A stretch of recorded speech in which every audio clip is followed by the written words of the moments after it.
Buenas noches, Miss. Buenas noches con todos. Hoy día vamos a hablar sobre los cambios y permanencias entre 1930 y 1990 que influyeron en la conformidad de nuestro Perú. Entre 1930 y 1990, el Perú experimentó una serie de cambios y permanencias políticas, económicas y sociales que influyeron en la conformidad del país en la actualidad. A continuación, analizaremos algunos de los aspectos más relevantes del periodo y de su influencia. En cambios políticos, durante el periodo, el Perú atravesó por diversos regímenes políticos, incluyendo gobiernos autoritarios, militares y democráticos.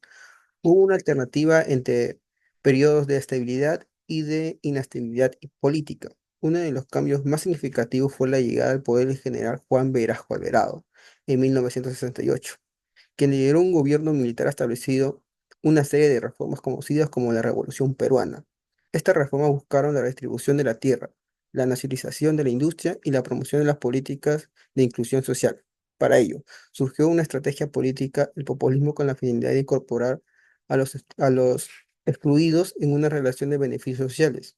Hubo cambios socioculturales como el voto de la mujer, la ley promulgada en 1955. Posterior a ello se incorporó la ley de la reforma agraria y la ley orgánica de la empresa petrolera fiscal. Sin embargo, también hubo continuamente en los términos de corrupción política y debilidad institucional que persistieron a lo largo del periodo y aún así aparecieron al país en una inestabilidad que hasta ahora no tenemos. En los cambios económicos durante las décadas de 1930 y 1990, el Perú experimentó diferentes modelos económicos, desde la dependencia de las exportaciones de las materias primas hasta la implementación de las políticas de aperturas económicas y de liberación. Durante la primera mitad del periodo, el Perú dependió fuertemente de la exportación del guano, salite, petróleo y otras materiales de materia prima.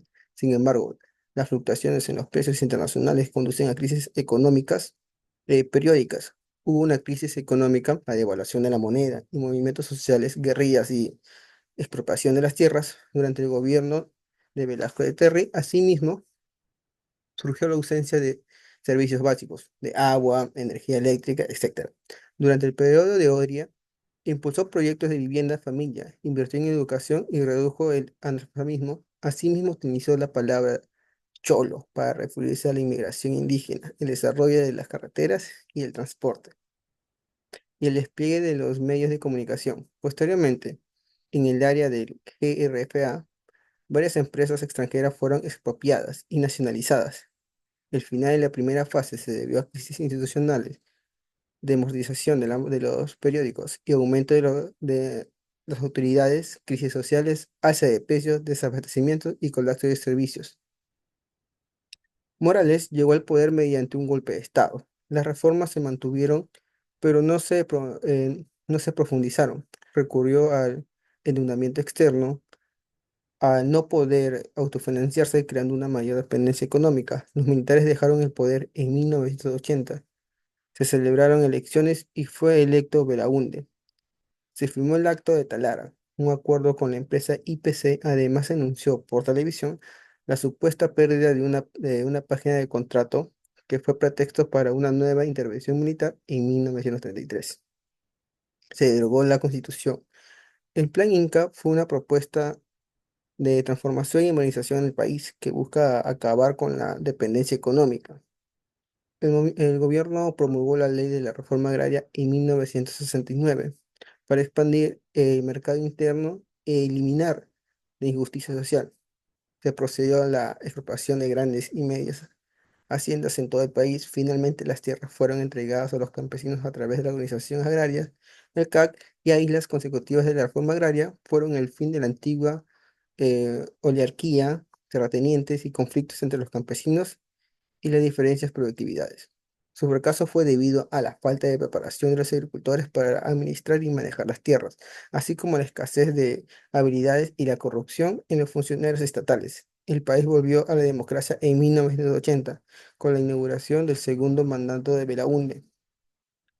A partir de la década de 1990, el país implementó reformas económicas neoliberales. Bajo el gobierno de Alberto Fujimori, estas políticas incluyeron la apertura comercial, la privatización de empresas estatales y la promoción de la nueva inversión extranjera. Estas reformas tuvieron un impacto significativo en la economía peruana, estimulando el crecimiento y la modernización, pero también produjeron desigualdades sociales y ambientales.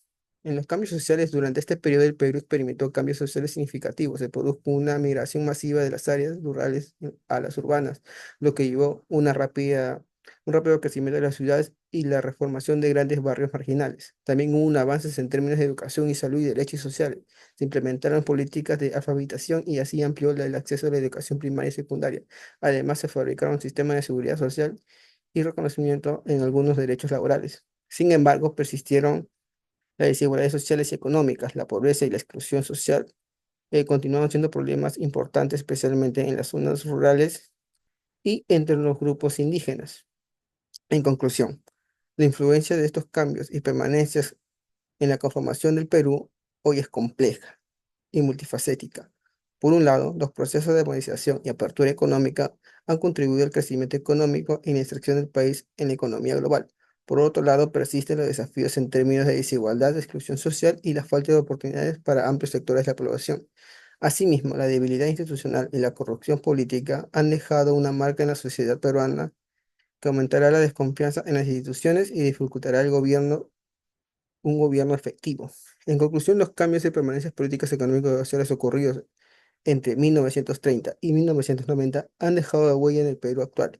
Si bien ha habido avances significativos en algunos aspectos, persisten desafíos importantes que el país sigue enfrentando en la actualidad. Muchas gracias, profesora. Eso sería todo por el día de hoy.